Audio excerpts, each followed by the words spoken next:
Assalamu alaikum. In this video, we are going to see three questions in genetics. So the first question is that in Snapdragons, red flower color, capital R, is incompletely dominant over white flower color, that is small r. The heterozygotes produce pink flowers. So it is an incomplete dominance, जो कि ये कह रहे हैं कि अगर capital जो dominant अलील है वो भी इनकम्प्लीटली डोमिनेंट है रिसेसिव अलील के ऊपर, ठीक है। इसीलिए जब ये दोनों हेट्रोजाइगस क्रॉस में अगर हमारे पास आएंगे तो वो पिंक कलर प्रोड्यूस करेगा। So then they say कि a red snapdragon is crossed with a white snapdragon. The F1 are intercrossed to produce F2. So उन्होंने कहा कि हमारे पास एक जो है रेड स्नैपड्रैगन वाइट से क्रॉस करेगा और हमारे पास F1 आएगी, फिर हम F1 को F1 से क्रॉस करेंगे F2 प्रोड्यूस करने के लिए, ठीक है। और then they have posed three questions. पहला है कि जीनोटाइप्स और फिनोटाइप्स F1 और F2 के क्या हैं, along with their expected proportions आपने बताने हैं। दूसरा उन्होंने कहा कि अगर हम F1 को बैक क्रॉस करें वाइट पेरेंट के साथ तो आपके पास क्या जीनोटाइप्स और फिनोटाइप्स आएंगे, और अगर हम F1 को बैक क्रॉस करें रेड पेरेंट के साथ तो क्या आपके पास जीनोटाइप्स और फिनोटाइप्स आएंगे। सो गाइस, लेट्स सी कि हमारे पास चीजें किस तरह हैं। Okay, here. अब यहाँ पे आप देखें कि हमारे पास जो है पहली बात क्या है कि जो सिंपल सी के रेड फ्लावर अलील कैपिटल है, हमारे पास वाइट फ्लावर जो है वो स्मॉल है, और ये एक इनकम्प्लीट डोमिनेंस है जिसकी वजह से अगर हमारे पास दोनों अलील साथ आ जाएंगे तो हमारे पास पिंक कलर आएगा, ठीक है। अब उन्होंने जो हमारे हमारे पास जो क्वेश्चन नंबर 1 में उन्होंने पूछा हुआ है वो बात उन्होंने हमसे बेसिकली F1 और F2 के जो जीनोटाइप्स और फिनोटाइप्स पूछे हुए हैं, ठीक है। अब अगर हम F1 की बात करें तो बेसिकली जब हम पेरेंट्स को पेरेंट से क्रॉस करते हैं तो हमारे पास F1 आती है, ठीक है। कैपिटल आर स्मॉल आर को हमने जब मिक्स किया तो हमारे पास कैपिटल आर स्मॉल आर आया, जो कि एक हेट्रोजाइगस ट्रेट है। तो F1 का जो जीनोटाइप है वो आपके पास ये है, और इसका जो फिनोटाइप आपके पास है वो क्या है, वो है पिंक कलर, जो कि हमें पता है हेट्रोजाइगस के केस में, ठीक है। अब उन्होंने कहा कि F2 के भी आपको जीनोटाइप फिनोटाइप बताने हैं। F1 के तो ये हो गए, ठीक है। F2 तब हमारे पास आता है जब हम F1 को F1 से क्रॉस करते हैं, जो कि बेसिकली हमारे पास दोनों हेट्रोजाइगस है। जब हमने इसको क्रॉस किया तो हमारे पास जो पनेट स्क्वायर है उसके अंदर हमारे पास ये चार चीजें आई हैं। तो अगर हम जीनोटाइप की बात करें F2 की तो हमारे पास तीन तरह के जीनोटाइप्स हैं, एक कैपिटल आर, एक कैपिटल आर स्मॉल आर, और एक है स्मॉल आर, ठीक है। ये दूसरा ये और तीसरा, तीन टाइप के हमारे पास जीनोटाइप है। फिनोटाइप हमारे पास क्या क्या है, रेड है, पिंक है और वाइट है, ठीक है। अब इसकी एक्सपेक्टेड प्रोपोर्शन भी हमने बतानी है। जीनोटाइप और फिनोटाइप तो हो गया। अब let's come to the expected proportion of F2। वो क्या है हमारे पास, कि हमारे पास जो रेड है वो बेसिकली 1/4 है, पिंक जो है वो 2/4 है। वी नो कि ये भी पिंक है, ये भी पिंक है, तो 2/4 ये है। वाइट जो है हमारे पास वो 1/4 है, because only this is white.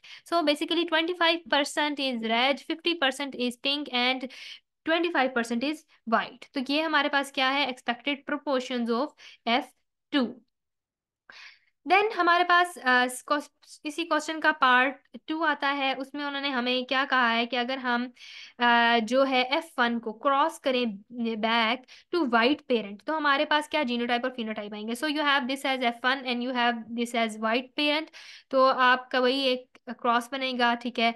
और आपके पास जो जीनोटाइप्स आ रहे हैं वो कैपिटल आर स्मॉल आर या फिर स्मॉल आर आ रहे हैं, ठीक है। तो फिनोटाइप आपके पास क्या है, या वो पिंक है या फिर वाइट है। इसी तरह हमारे पास अगर एक जो नेक्स्ट पोर्शन क्वेश्चन है वो ये है कि F1 अगर आप क्रॉस बैक करें रेड पेरेंट के साथ तो फिर आपके पास जीनोटाइप और फिनोटाइप क्या आएगा।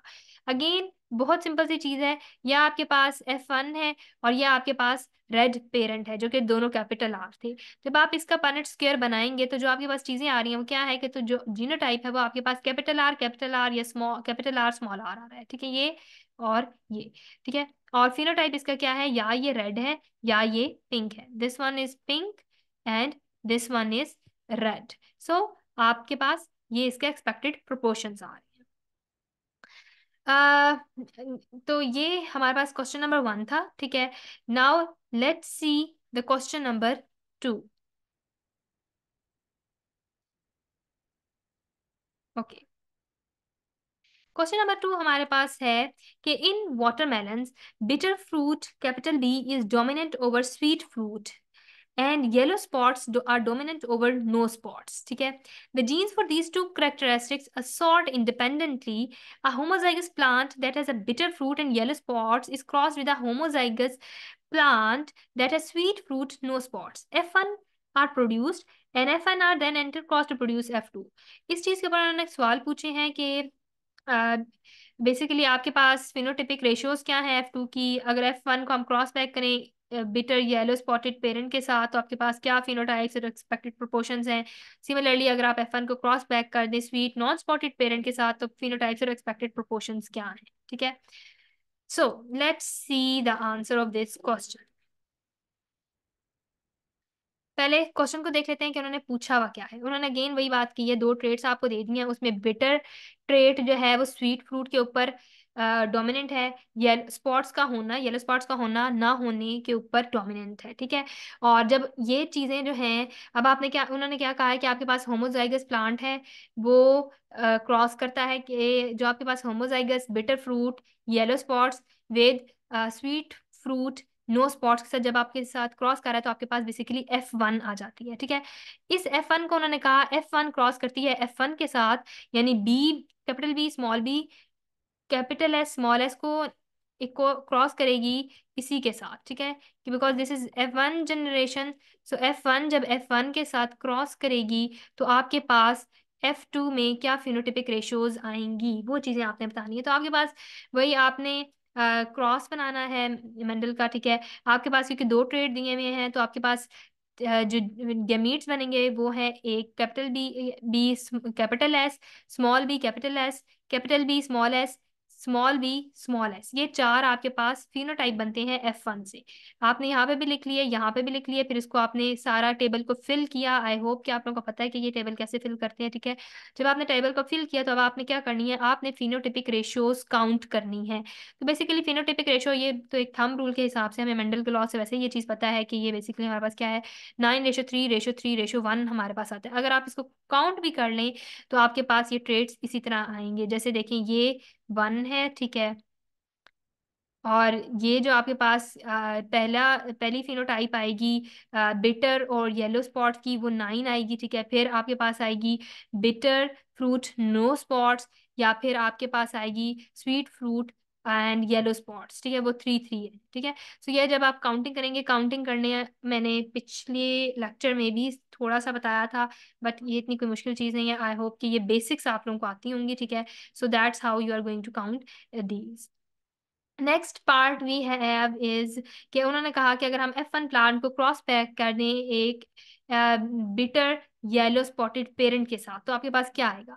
तो वही बात कि आपके पास ये F1 है और ये आपके पास बिटर येलो स्पॉटेड पेरेंट है। ठीक है, तो अगेन आपके पास क्योंकि दो ट्रेड दिए हुए हैं तो आपके पास चार गैमीट्स एक साइड पे आएंगे, चार गैमीट्स दूसरी साइड पे आएंगे। ठीक है, दोनों पेरेंट्स से आपके पास चार चार गैमीट्स हैं। अब आपने उनको लिख लिया। ठीक है, और उसके बाद आपने टेबल जब फिल किया तो आपके पास क्या आ रहा है, बिटर येलो ट्रेट आ रहा है, बिटर येलो ट्रेट आ रहा है, बिटर येलो, मतलब ओवरऑल आपके पास एक ही ट्रेट आता है जो कि है बिटर येलो। तो आपके पास जो एक्सपेक्टेड प्रोपोर्शन इस केस में है वो है 100%। 100% आपके पास बिटर येलो ही आएगा। तो ये बेसिकली क्या है, जब आप टेबल फिल कर लेते हो तो उसके बाद जब आप काउंटिंग करते हो तो यू विल सी के आपके पास ये चीज ऐसे आएगी। अच्छा, एक बात ये भी याद रखें कि ये वैसे एक थंब रूल भी है कि जब भी आप ना F1 को इस तरह के केसेस में F1 को जब भी आप एक डोमिनेंट पेरेंट के साथ क्रॉस करते हैं तो आपके पास हमेशा इसी तरह एक्सपेक्टेड प्रोपोर्शन 100% ही आती है। तो खैर इसका थर्ड पार्ट देखते हैं। ठीक है, थर्ड पार्ट में अगेन उन्होंने सिर्फ यही सेम क्वेश्चन रिपीट किया है, सिर्फ उन्होंने क्या कर दिया है कि F1 को आप जो है स्वीट नॉन स्पॉटेड के साथ आप जो है वो क्रॉस कर रहे हैं, यानी जो जो दोनों रिसेसिव ट्रेट्स हैं उनके साथ। ठीक है, तो उस पेरेंट के साथ आपने क्रॉस किया तो आपके पास again F1 cross sweet non spotted, इसमें अगेन आपके पास चार चार आपके पास गैमीट्स आ जाएंगे। ठीक है, उनको जब आपने टेबल फिल किया तो आपके पास चार तरह के ट्रेट आएंगे, bitter yellow spots, bitter no spots, sweet yellow spots, sweet fruit no spots. ठीक है, तो इस लिहाज से आपके पास क्या है, expected proportion for each phenotype, her phenotype के लिए आपके पास एक्सपेक्टेड प्रोपोर्शन 4/16 आएगी, क्योंकि आप काउंट कर लें ये 4 ये 4 सेम है, ये 4 सेम है, ये 4 सेम ट्रेड है, ठीक है। तो आपके पास क्या है कि 4/4 4/4 4/4 4/4 आया, यानी इसको आप इस तरह भी लिख सकते हैं 1:1:1:1, ठीक है। इसको आप इस तरह भी लिख सकते हैं कि ये जो चारों ट्रेड्स हैं ये 1:1:1:1 है, ठीक है। तो ये इसकी एक्सपेक्टेड प्रोपोर्शन है। उसके बाद ये भी हो गया second question. Next we have is our third question. Question वो भी बिल्कुल ऐसा ही है। Here we have is कि in cats curled ears result from an allele that is dominant over an allele for normal ears, ठीक है। जो curled ears हैं वो dominant है normal ears के ऊपर।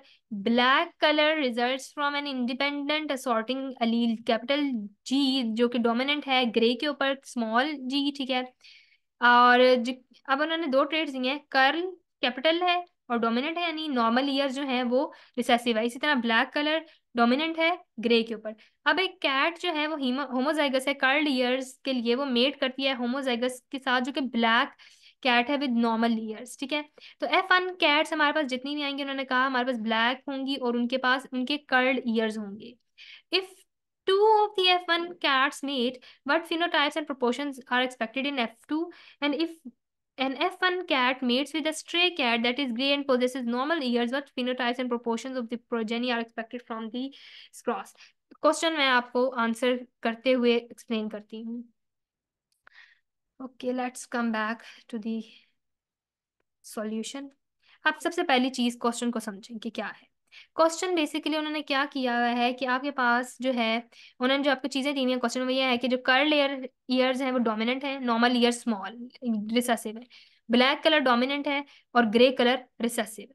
क्वेश्चन में ही वो ये बात कह देते हैं कि आपके पास जो है वो एक ग्रे कलर की कर्ल्ड ईयर वाली, और ये नेट डिस्कनेक्ट हो गया था। अच्छा, जो ग्रे कलर की कर्ल्ड ईयर वाली कैट ब्लैक कलर के नॉर्मल ईयर्स वाली कैट के साथ जो है वो मेट करती है, ठीक है। उसके बाद आपके पास F1 आ जाता है इसमें अगेन, क्योंकि कैपिटल G है यानी ब्लैक कलर डोमिनेंट है और कर्ल्ड ईयर्स का भी ट्रेट आया है कैपिटल CU, ठीक है। तो उस वजह से आपके पास ये F1 जनरेशन आई है, ठीक है। अब उन्होंने कहा कि जो आपके पास F1 है, all the F1s are black and have curl ears, ठीक है। यहाँ तक तो ये बात हमने जस्टिफाई कर दी कि जितनी भी F1 है वो क्या है, वो है ब्लैक और उनकी कर्ल ईयर्स। लेकिन उन्होंने आगे कहा कि अगर हम क्या करें, two of the F1 cats mate with the फिनो मेट, अगर दो F1 मेट करें आपस में यानी F1 क्रॉस F1 कर जाए, तो आपके पास फिनोटाइप्स और उनके एक्सपेक्टेड प्रोपोर्शंस F2 में क्या आएंगे, ठीक है। यानी कि आपके पास F1 जब F1 से मेट करेगी तो आपके पास F2 जनरेशन में क्या चीजें फिनोटाइप्स वगैरह आएंगी, हमने ये चीज बतानी है इस क्वेश्चन में। Okay, let's see. अब हमारे पास F1 है, ये F1 है, ये ठीक है। दो F1 क्रॉस किया, हमारे पास जो गैमीट्स आएंगे वो चार चार आएंगे, ठीक है। ये आपके इधर लिख दिए गए हैं, ठीक है। इस टेबल को फिर आप उसी तरह फिल करेंगे और उनकी काउंटिंग करेंगे। जब आप काउंटिंग करेंगे तो आप देखेंगे कि आपके पास ब्लैक कर्ल्ड ईयर्स 9 है, black with cats with normal years 3 है, ग्रे कर्ल्ड ईयर्स 3 है, ग्रे नॉर्मल ईयर्स 1 है। ये काउंटिंग आई होप आप लोगों को आती है, जिसको नहीं आती वो पिछली वीडियो देख ले, उसमें थोड़ी बहुत हमने इस चीज़ के ऊपर भी बात की थी, ठीक है। तो बहरहाल ये काउंटिंग इस तरह से जब हमने की, ठीक है, ब्लैक, तो हमारे पास आया जो रेशियो एक्सपेक्टेड प्रोपोर्शन आई है वो है 9:3:3:1, जो कि हम FSC से पढ़ते आ रहे हैं कि मेंडल का जो लॉ है, जब हम इंडिपेंडेंटली सॉर्टिंग ट्रेड्स को देखते हैं तो हमारे पास हमेशा यही रेशियो आती है, ठीक है। तो ये आपके क्वेश्चन के पहले पार्ट का आंसर है। अब इसका जो पार्ट 2 है उसमें उन्होंने हमसे क्या पूछा है कि an F1 cat mates with a stray cat that is grey and possesses normal ears. What phenotypes and proportions of progeny are expected from this cross? अब उन्होंने वही कैट लेके उन्होंने कहा कि अब वो सिर्फ ये है कि वो F1 कैट मेट कर रही है ग्रे और नॉर्मल ईयर्स वाली। तो ये आपके पास F1 है और ये ग्रे और नॉर्मल एयर्स वाली कैट है, ठीक है। इसके साथ जब आप क्रॉस करेंगे, अगेन पहले आपने फिनोटाइप्स के सॉरी पहले आपने गैमीट्स बनाए, 4 गैमीट्स इस साइड पे और 4 इस साइड पे लिखे, मेल फीमेल की तरफ से जो आते हैं पेरेंट्स की तरफ से, ठीक है। और इसके बाद आपने इस टेबल को फिल करना है। ठीक है, जब आपने टेबल फिल किया तो आप क्या करते हैं कि आप इनकी काउंटिंग करते हैं। काउंटिंग में आपके पास क्या है कि आपके पास हर तरह का ट्रेट एक एक आएगा। Black curled years 1/4, black normal years, ठीक है, grey curled years, grey normal years. Basically ये जो आए हैं ये ट्रेड्स, ये बेसिकली इस तरह लिखे हुए हैं कि ये सेम है, ये सेम है, ये सेम है, और ये सेम है। So the ratios are all are 1:1:1:1। ठीक है, ये सारे एक एक आए हैं, यानी कि 4 ये हैं, 4 ये हैं, 4 ये हैं, 4 ये हैं। तो आप इसको इस तरह भी लिख सकते हैं 4/16, 4/16, 4/16, 4/16। आप इसको इस तरह भी लिख सकते हैं 1/4, 1/4, 1/4, या आप इसको इस तरह भी लिख सकते हैं 1:1:1:1:1। So that was the final part of this question. I hope कि आप लोगों को ये समझ में आ गई है। Thank you guys.